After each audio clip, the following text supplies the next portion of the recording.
Yeah, 100%. It's a massive mistake to look past it. Seriously, I'm putting a stint in all of those plans. Don't book anything. Don't arrange flights and hotels. I'm knocking this guy out, becoming the CEO of Matchroom Boxing, and changing the plan. It's going to be me versus Tyson Fury next year. You feel like you are being disrespected with all these fans. This is going to be the toughest fight of his career. Sharp, relax. The most embarrassing fight of his career.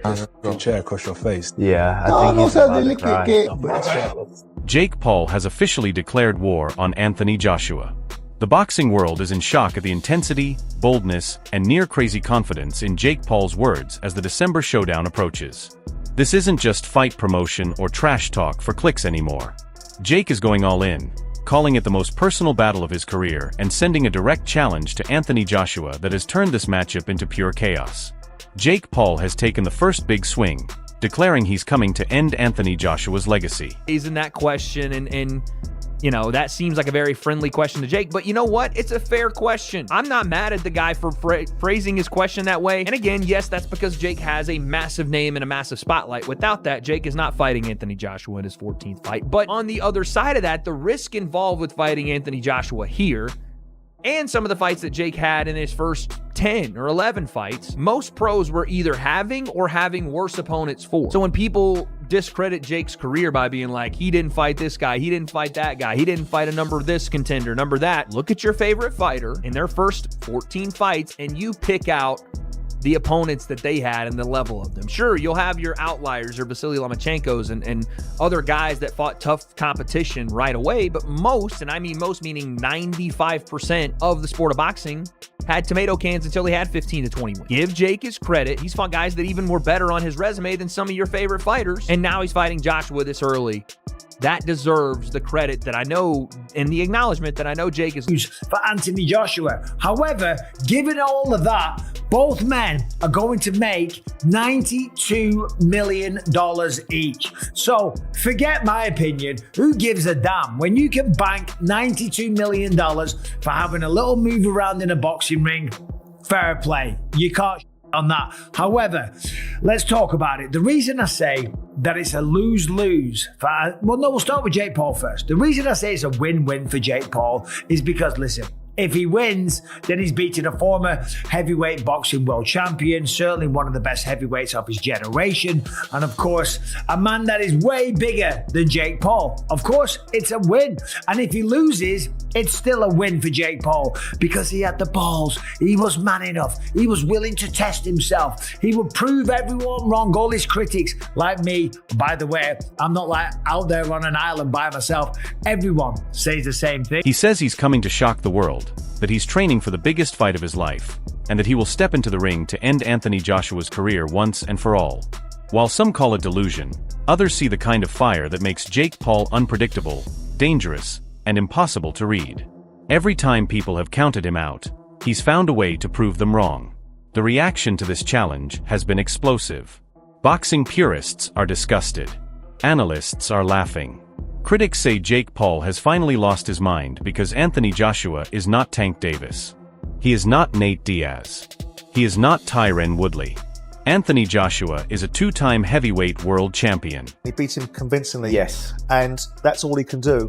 And I think that he should take the praise from that and build from it. But he shouldn't want the criticism to stop because I think it fuels it. I'm one with you. And I said that to Joshua in one of the interviews that I'd done with him. I said to him, listen, like you, I knew he was very angry with TalkSport and the criticism he was getting from TalkSport, etc.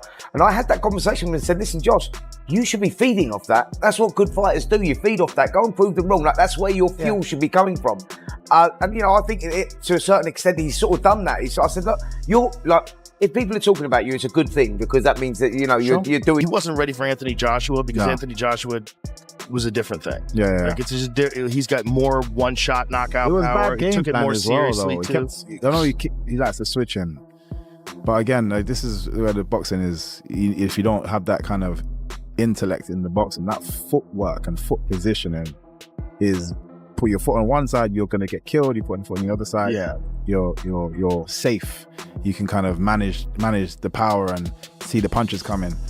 But he kept switching stances, but just leaving himself in just the wrong positions. Yeah, he wasn't ready. Wasn't for a ready. guy like Wasn't ready. There was a lot of hype off the Fury fight. Also, Joshua got to watch him box in the Fury fight, see some patterns. Fury, I think, probably took him lightly. Yes, I think so. He's one of the greatest of all time. This guy's never had a boxing match. At the beginning of the fight, he's like, time to go to school. Like, oh, really? Fight. I don't know. Who did Arthur Beterbiev fight? Jake Paul has found a way to make himself the cash cow early in his career to where we shouldn't care. Jake Paul has become the fighter right now that everybody wants to fight because right now he is the cash cow. He made $40 million just off of Netflix. He has found a way to do something with his following, get under people's skin to make people care about these fights. That he has a lot of talent and not to get discouraged. He only loses when he quits. When you quit, all the doors of opportunities close. You know what I mean? You have to be game. And then don't get discouraged if you lose. Listen, you just lost. You may have got $30 million. You should give Usyk a kiss and say, can we do this again? Don't let this internalize you. Oh, I can't fight now. This white boy kicked my ass. People are laughing at me. No, he kicked my ass for $50 million or $30 million. I hope he kicks my ass again. But this time it might not work out that way. I'm gonna kick his ass. I just think the more time you lay off, the worse you get. You have to fight to be the best. You have to do it more and more and more. Ruining his legacy just by taking this fight. Fans don't respect what he's done in the sport already. He's an Olympic gold medalist, 2-time unified heavyweight champion of the world. I sort of sympathize with him because I feel like if he doesn't beat him quicker than he beat Francis, people are just going to write it off. I'll ask you bluntly, have there been any discussions about there's an agreement, there's a secret contract? Have any of those discussions happened regarding this fight? It's an 8-round professional fight. AJ wouldn't have taken it if that was the stance it had to be. If it was an exhibition, if it was you've got to hold him up for 8 rounds, it wouldn't suit Anthony Joshua. Anthony Joshua is going in there to knock out Jake Paul. Excuse my French, what the fuck is Anthony Joshua going to do to Jake Paul? I think my dad said that AJ could beat him with his prick, and I completely will back that up. Even if AJ had a broken arm in there, it still wouldn't go past a minute. To be quite honest with you, and as a safety aspect, there's no way that fight can go ahead. At the end of the day, my God, how good does it make me look? He gets beat by Jake Paul. That automatically makes me 2-time heavyweight champion of the world, doesn't it? There's no proper way. I've got to laugh about it. How are we even talking about this? He got his nut boxed off by me a little over 2 years ago, and now all of a sudden he's talking about fighting Anthony Joshua. It's like, come on, like you can't be serious. He can't beat me. I'm not Anthony Joshua, am I? So it's just ludicrous. It really. A man with Olympic pedigree, a man who has faced the best fighters in the world, and a man who can end a fight with a single punch. Jake Paul has never faced a challenge of this scale, and people are stunned by his confidence. But that's exactly why this fight is so unpredictable. Jake Paul is not scared. He's not backing down. He's calling out Anthony Joshua with a level of aggression even AJ didn't expect. Deep down, everyone knows Jake thrives when the world is against him, when he's the underdog, when fans doubt him, when critics mock him. He's using that same mindset to fuel himself into the biggest moment of his boxing career. Now the debate turns to how this fight could play out. If Jake Paul were to win, experts say his only chance is to rely on his youth, explosiveness, and that unpredictable looping overhand right that has stunned opponents before. Massive mistake to look past it, seriously. I'm putting a spin in all of those plans. Don't book anything, don't arrange flights and hotels. I'm knocking this guy out, becoming the CEO of Madison Boxing and changing plan. It's going to be me versus Tyson Fury next year. You feel like you are being disrespected, but all these times. What's the one best thing that you pride Jake Paul of having that maybe you haven't seen in other competition you faced so far? From a physical aspect, I couldn't even mention it at the minute.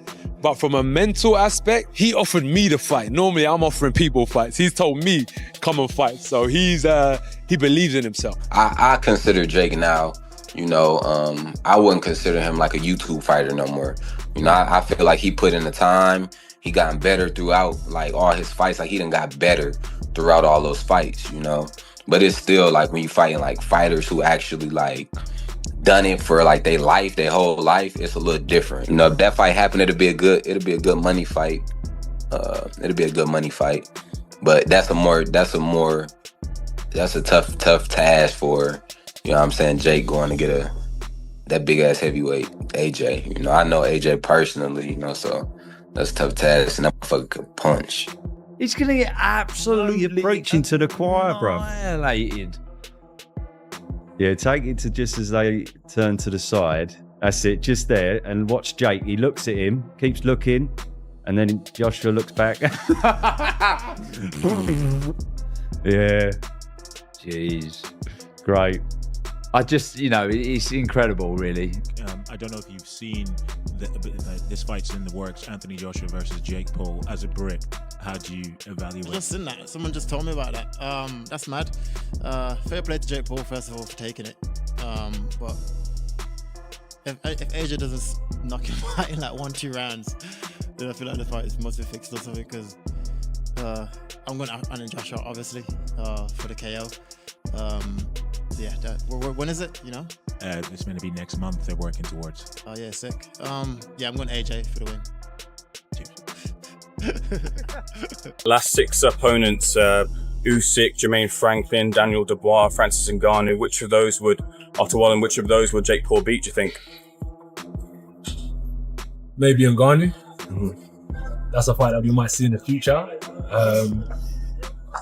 That's a good question. I swear to you, I was quite asking myself that yesterday. Some of the fighters that I fought, I wonder how they'll get on with Jake. And that's a good question for your followers. How would some of the fighters that I fought get on with Jake? The fight that's reportedly being worked on for December 19th in Miami. Did I see the fight being worked on December 19th in Miami? Yeah. No. Do you know which fight I'm talking about? No. Oh, Jesus. That's a fucking bad idea. That's a bad idea. But let me tell you what. A lot of people watch that one.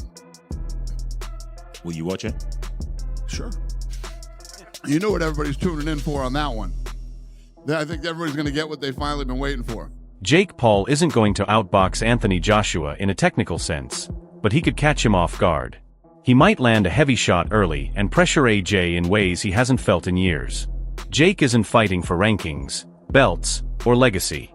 He's fighting to shatter the narrative, prove the world wrong, and establish himself as a real threat in a heavyweight division. The other side, Anthony Joshua knows this fight comes with everything to lose and little to gain. If he dominates Jake Paul, it's expected. If he struggles, gets clipped, or even lets Jake last into the later rounds, the criticism will be louder than ever. That pressure is real, and that's exactly what Jake believes could make AJ crack. Jake keeps saying this is his moment, his fight, his era, and that he's coming to make history in December. The uncertainty, the chaos, the trash talk, the size difference, the raw danger on both sides, this isn't just a fight anymore. It's a full-scale war of ego, pride, legacy, and explosive confidence. Jake Paul is not backing down. He's calling Anthony Joshua out with everything he's got. And as the fight draws closer, the world is realizing something simple but true. In boxing, anything can happen. That's exactly what makes this matchup so terrifying, unpredictable, and completely unmissable. Alright everyone, keep up with the latest boxing news, highlights, events, and stories. Subscribe to Glove Lords and turn on notifications so you never miss an update. Don't forget to check out our other videos as well. Until next time, take care and stay safe.